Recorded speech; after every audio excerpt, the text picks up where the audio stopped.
नमस्कार, मैं अदिति शर्मा दूरदर्शन किसान पर आप सभी का स्वागत करती हूँ। हमारे कार्यक्रम सफल किसान में हम देश के कोने कोने से उभरती हुई प्रतिभाओं से आपको रूबरू करवाते हैं, जिसमें शामिल होती है कृषि, पशुपालन और इनसे जुड़े स्टार्टअप्स की जानकारी, जो न केवल समाज की दिशा को बदलने में सहायक हैं, बल्कि अन्य लोगों को रोजगार भी दे रहे हैं। आज के हमारे इस अंक में हम आपको मिलवाएंगे मध्य प्रदेश के दो ऐसे सफल किसानों से, जो खुद तो प्राकृतिक खेती कर ही रहे हैं, इससे आमदनी भी अच्छी अर्जित कर रहे हैं। साथ ही साथ आपको बता दें, बाकी किसानों को इस धारा से जोड़ने का भी प्रयास कर रहे हैं, ताकि भविष्य में आने वाली जो समस्याएं हैं उन्हें कम किया जा सके। तो फिर आइए आज के सफल किसानों से करते हैं मुलाकात।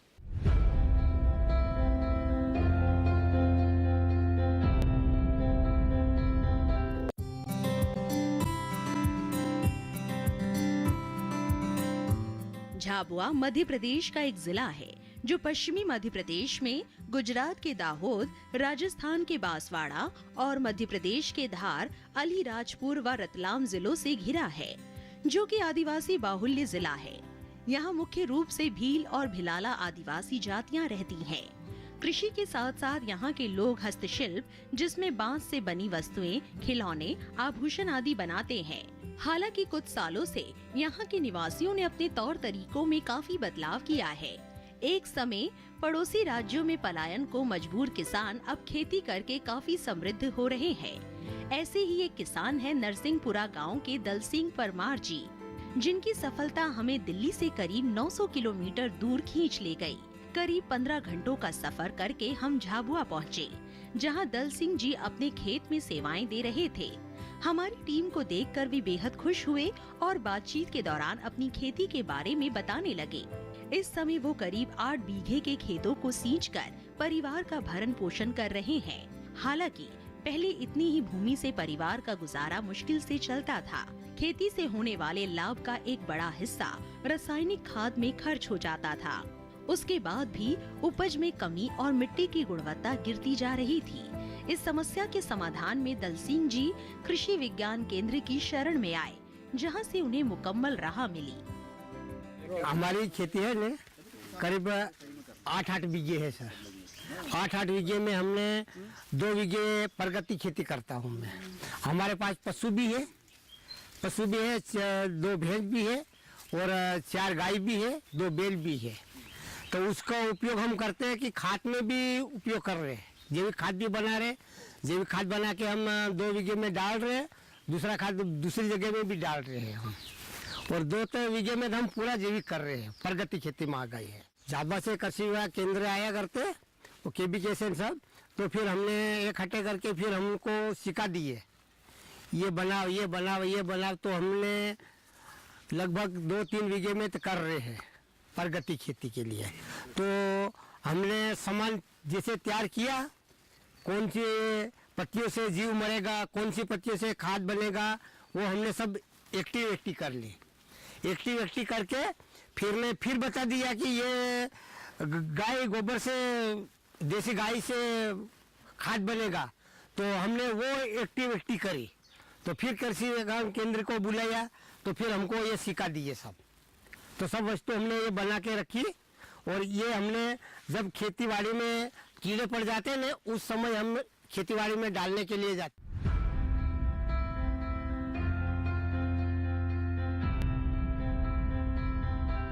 एक छोटी सी ट्रेनिंग ने दल सिंह जी की पूरी जिंदगी को बदल दिया। आज उनके खेतों में रासायनिक खाद की जगह प्राकृतिक खाद का उपयोग हो रहा है। बाग में फलों से लदे ये पेड़ आज अपने किसान के लिए कृतज्ञता जाहिर कर रहे हैं। हो भी क्यों ना, दल सिंह परमार अब अपने बागों में गोबर की खाद, केंचुआ खाद और प्राकृतिक रूप से तैयार किए गए कीटनाशकों का प्रयोग करते हैं, जिसमें 10 पर्णी घोल, 5 पर्णी घोल, लहसुन मिर्च अर्क मुख्य है। वो बताते हैं कि इसके लिए वो उन पत्तों का चयन करते हैं जिन्हें पशु भी नहीं खाते, लेकिन इनसे तैयार घोल उपज पर चमत्कारिक असर डालती है। घोल बनाने के लिए सीताफल की पत्तियां, धतूरे की पत्तियां, अरंडी के पत्ते, आक के पत्तों जैसे पौधों का प्रयोग किया जाता है, जो फसल को बीमारियों से तो बचाती ही है, साथ ही बेहतर उपज भी देती है। लेकिन इसके लिए दल सिंह जी ने कृषि विज्ञान केंद्र झाबुआ से समय समय पर होने वाली ट्रेनिंग में भाग लिया। खाद व कीटनाशक बनाने की विधियों को बारीकी से समझा। कृषि विभाग केंद्र वाले आया करते, केबीके वाले आया करते, कृषि विभाग केंद्र। उसके बाद में हमने खेती करने लगा तो हम प्रगति खेती के लिए हम उपयोग करने लगे सर। तो ये है सीताफल की पत्तियाँ और ये है अपन ये कंजा की पत्तियाँ, कंजा के जो जीव नहीं खाते ने, जानवर नहीं खाते, वो पत्तियाँ लाके हम, यानी ये पत्ते हैं धतूरे के, धतूरे बड़ा बड़ा धतूरा। ये अरंडे के पत्ते हैं, ये वो गांडे नहीं बोलते, गांडे झाड़ रहते वो है।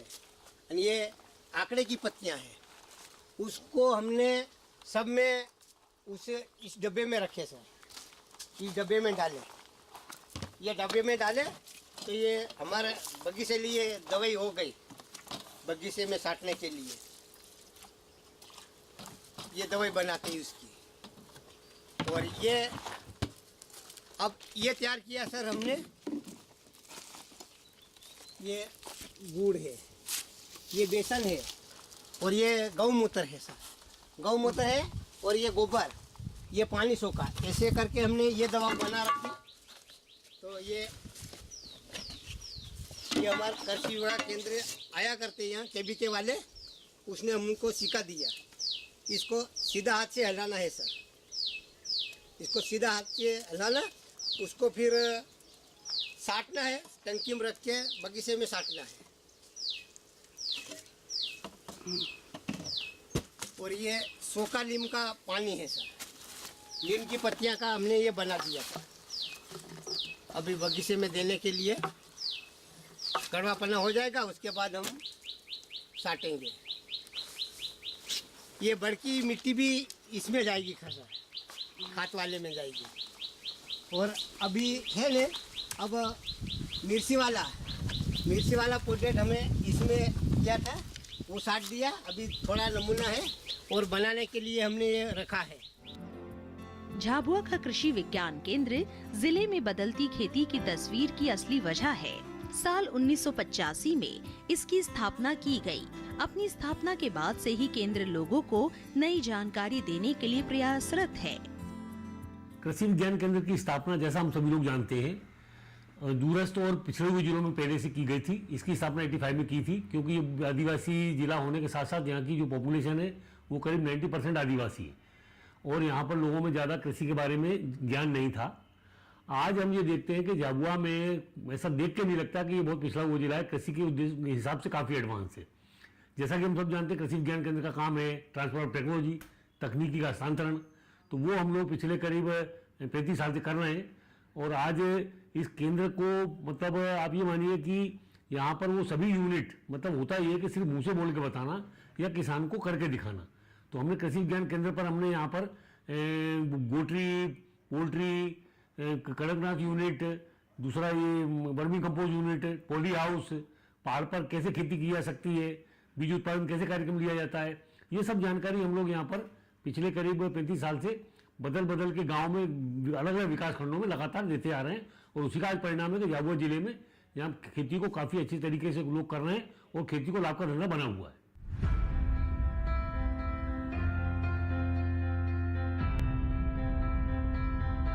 कार्यक्रम में फिलहाल वक्त हो चला है एक छोटे से ब्रेक का। ब्रेक के बाद आपको बताएंगे कि उनके खेतों में वो कौन कौन सी फसलें उगा रहे हैं और खाद कैसे बना रहे हैं।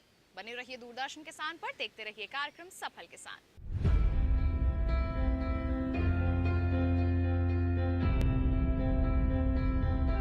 उजागर आज इसने कल भी होगा सफल है, करगा सुपर साथ तो प्रगति है हर पल।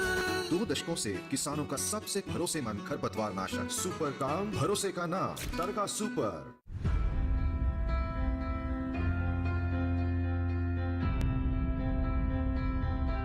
ब्रेक के बाद दूरदर्शन किसान के कार्यक्रम सफल किसान में आप सभी का फिर से स्वागत। आइए एक बार फिर आगे बढ़ते हैं, सफल किसान की दास्तान को आगे बढ़ाते हैं और रुख करते हैं दल सिंह जी के खेतों का।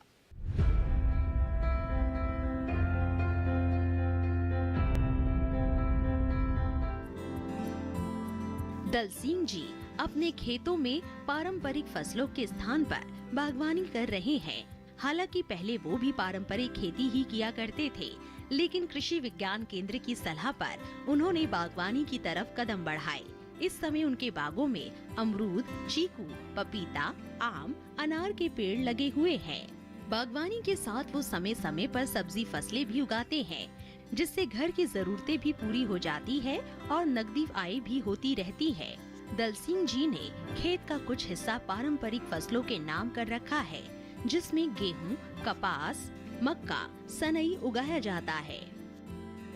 खेती में हम करते हैं सर, भिंडी भी करते हैं, ग्वाल भी करते हैं, छोले भी करते हैं, ककड़ी भी करते हैं, भाजी भी लगाते हैं, खाटी भाजी भी लगाते हैं, संदलू भाजी भी लगाते हैं और मेथी भाजी भी लगाते हैं और मक्का भी लगाते हैं, गेहूं भी लगाते हैं, कपास भी लगाते हैं, सब कुछ है सर। सने भी लगाते हैं और बगीचे पूरे बगीचे में है ना सर। आंबे भी लगा रखे हैं, सीकू भी लगा रखे हैं।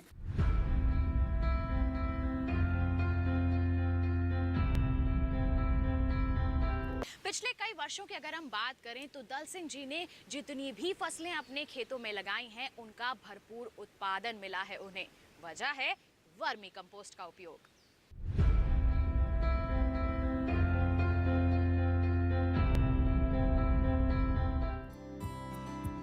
जैसा कि हमने बताया था कि दल सिंह जी अब पूरी तरह से प्राकृतिक खेती अपना चुके हैं। गोबर की उपलब्धता बने रहे, इसके लिए पशुपालन भी करते हैं। इस समय उनके पास 4 गाय, 2 भैंस है, जिनसे फसल के लिए पर्याप्त खाद बन जाती है। बाग और खेत के एक हिस्से में दल सिंह जी ने वर्मी कंपोस्ट के कई बेड बनाए हैं, जिन्हें ज्यादा तापमान से बचाने के लिए पत्तों से ढका गया है। बेड विधि में छायादार जगह पर जमीन के ऊपर 2 से 3 फुट की चौड़ाई और जरूरत के हिसाब से लंबाई के बेड बनाए जाते हैं। इन बेडों को बनाने के लिए गोबर, जानवरों के नीचे बिछाए गए घास फूस, खरपतवार के अवशेष का इस्तेमाल किया जाता है। एक बेड की खाद बन जाने के बाद केचुए खुद ही दूसरे बेड में पहुंच जाते हैं। इसके बाद पहले बेड से वर्मी कंपोस्ट अलग करके छान कर भंडारित कर लिया जाता है।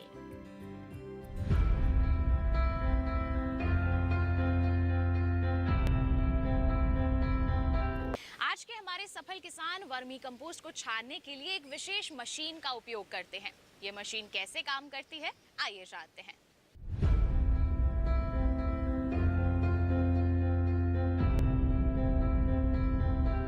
दल सिंह परमार जी जो कि यहाँ पे खेती करते हैं सजेली गांव में, और ये काफ़ी अच्छे स्तर पे खेती कर रहे हैं। चूँकि पहले खेती करते थे, अपने फर्टिलाइजर वगैरह देते थे, इनके पास 20 बीघा खेत है, तो ये होता था कि भाई ज़मीन ख़राब होती थी, पानी रोकने की क्षमता ख़त्म हो रही थी, या फिर इनका खर्च काफ़ी बढ़ रहा था, तो बहुत सारी समस्याएं आ रही थी। तो इनको कृषि विज्ञान केंद्र द्वारा लगातार प्राकृतिक खेती के बारे में ट्रेनिंग देकर के जानकारी दी गई इनके गांव को और इनको पर्टिकुलर, और इसी के साथ साथ जैविक खेती के लिए या बहुत सारी चीज़ें बताई गई ट्रेनिंग के द्वारा। तो यहाँ पे ये लगातार जैविक खेती के रूप में अपना कुछ करते हैं पोर्शन अपने खेती का, और कुछ प्राकृतिक खेती के रूप में करते हैं। तो प्राकृतिक खेती के रूप में सब्जियों का उत्पादन करते हैं कुछ 2 बीघे में, और वैसे ही 2 बीघे का एक बगीचा लगाए हुए हैं, उसमें भी प्राकृतिक उत्पाद का यूज करके और सारे अपने न्यूट्रिएंट्स जो भी चाहिए हमारे पौधों को, इनके पेड़ पौधों को, वो सब उपलब्ध कराते हैं।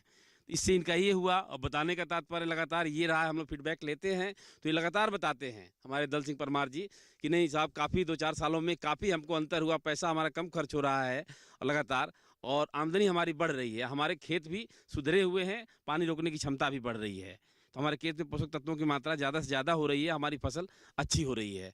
और देखिए ये लगी हुई है हमारे, चूँकि चीकू लगे हुए हैं खेत में, काफ़ी अच्छे हैं, जो कि हम चूँकि जैविक खाद द्वारा और प्राकृतिक उत्पाद द्वारा ही इनको हम तैयार कर रहे हैं। लगातार कीड़े लगते हैं तो ब्रह्मास्त्र, निमास्त्र, अग्नास्त्र का प्रयोग करते हैं। यदि इनको पोषक तत्वों की जरूरत पड़ती है तो जीवामृत और बीजामृत का उपयोग हम लगातार छिड़काव के माध्यम से या पेड़ों के पास खोद करके उनके साथ घन जीवामृत का उपयोग करके बढ़वार के लिए हम पोषक तत्व उपलब्ध कराते रहते हैं लगातार। तो ये बगीचे का हो गया। ऐसे ही वहाँ पे ये हमारे किसान दल सिंह परमार जी काफ़ी अच्छे स्तर पे वर्मी कंपोस्ट का प्रोडक्शन भी करते हैं, वर्मीवास का उत्पादन करते हैं, जो कि खेतों में उपयोग करते हैं। केचुए भी बेच करके ये आमदनी का एक सोर्स इनका लगातार बना हुआ है, केचुआ बेच करके, और बहुत सारी चीज़ें बनाते भी हैं जैविक उत्पाद, और अपने गांव वालों को भी प्रोत्साहन देने का काम करते हैं और काफ़ी लगातार अवेयरनेस प्रोग्राम चलाते हैं अपने तरफ से भी। और हम कृषि विज्ञान केंद्र वाले आते हैं हम लोग, तो उन गाँव को पूरे लोगों को बैठा करके ट्रेनिंग देते हैं। तो इस तरह से हम देखा जाए तो एक परिवार से शुरू किए 10 साल पहले, और आज हमारे इस गांव के करीब 50 किसान वर्मी कंपोस्ट का प्रोडक्शन काफ़ी अच्छे स्केल पे, लंबे स्केल पे कर रहे हैं, जिससे कि केंचुआ भी बेच करके, वर्मी कंपोस्ट भी बेच करके काफ़ी आमदनी कमा रहे हैं और साथ साथ अपने खेतों के सुधार के लिए उनका लगातार यूज कर रहे हैं।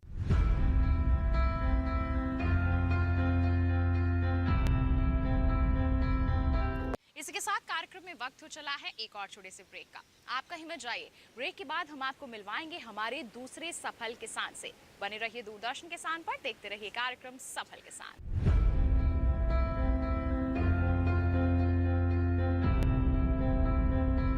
किया उजागर आज इसने कल भी होगा सफल, है टरगा सुपर साथ तो प्रगति है हर पल। 2 दशकों से किसानों का सबसे भरोसेमंद खरपतवार नाशक सुपर काम, भरोसे का नाम टरगा सुपर।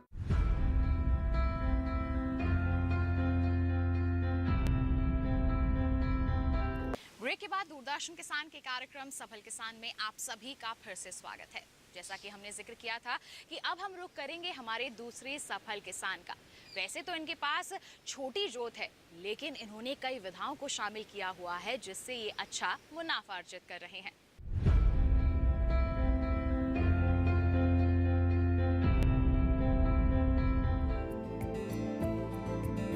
टमाटर के खेत में पौधों को सहारा दे रहे ये है किसान दूले सिंह, जो अपना 1.5 एकड़ के खेत में इतनी अच्छी पैदावार ले लेते हैं कि परिवार का भरण पोषण आराम से चल जाता है। हालांकि पहले उन्हें ये सुख यदा कदा ही मिल पाता था। पारंपरिक फसलों की बुआई के बाद एक लंबा इंतजार करना होता था, तब कहीं जाकर उपज की रकम उनके हाथ में आती थी। लेकिन आज हर रोज उन्हें आय हो रही है, जिसकी वजह है सब्जी की खेती करना।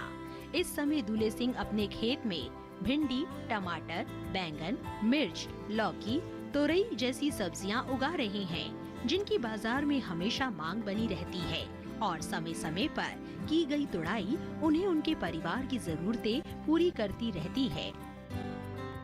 हमने दोनों मिलकर ने सब्जी लगाई। पहले गेहूं पकाते थे तो उसमें फ़ायदा नहीं होता था। अब सब्जी जब से आई FDFC बैंक परियोजना, उन्होंने सिखाया और हमको इसका फ़ायदा मिला। टमाटर लगाया है, भिंडी लगाई है, मिर्ची लगाई है, बैंगन लगाए हैं और जो भी है लौकी, तुरई, गिलकी सब लगाए हैं। इसमें फ़ायदा हुआ है। पहले सब्जी नहीं लगाते थे, बहुत गेहूँ चने पका के ज़मीन छोड़ देते थे।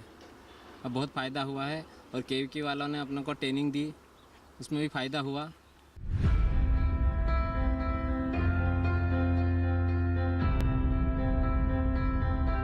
बता दें आपको कि दूले सिंह जी खेती के साथ साथ पशुपालन से भी जुड़े हुए हैं, जिसमें सबसे महत्वपूर्ण है कड़कनाथ पालन।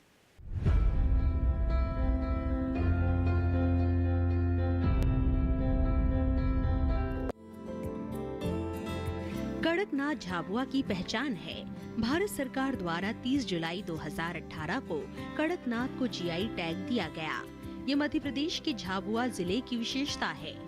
कड़कनाथ मुर्गे का मांस बाहर और अंदर दोनों तरफ से पूरी तरह से काला होता है। सामान्य मुर्गे में जहां 13 से 25% वसा होती है, वहीं कड़कनाथ में इसकी मात्रा सिर्फ 2.9% है। सामान्य मुर्गी के 100 ग्राम मीट में 200 मिलीग्राम कोलेस्ट्रॉल होता है। कड़कनाथ के इतने ही मीट में कोलेस्ट्रॉल महज 59 मिलीग्राम होता है। सामान्य मुर्गे में 18 से 20% प्रोटीन होता है। कड़कनाथ में प्रोटीन की मात्रा 20 से 24% होती है। इन गुणों की वजह से ही बाजार में कड़कनाथ की हमेशा मांग बनी रहती है। दूले सिंह बताते हैं कि कड़कनाथ पालन के लिए कृषि विज्ञान केंद्र और सरकार की योजनाओं का साथ मिला, जिससे एक ही समय में वो कई तरह के काम बड़ी आसानी से कर पा रहे हैं। कड़कनाथ हम पाल रहे हैं, उसमें बहुत फ़ायदा है। पहले कड़कनाथ मुर्गियाँ हम देखते नहीं थे कैसे थे, पहले जानते थे कि कड़कनाथ है पर देखा नहीं था। जब हम पाल रहे हैं तो अच्छा लगा, उसकी भी बढ़िया है इनकम। हमको FDFC बैंक परियोजना से मिला। हमारे सर एक यूनिट में 100 मिले हैं सर, उसमें इनकम बढ़ती जा रही है। फ़ायदा हम बेचेंगे और उनको फिर लाते जाएंगे और बढ़ाते जाएंगे इनके।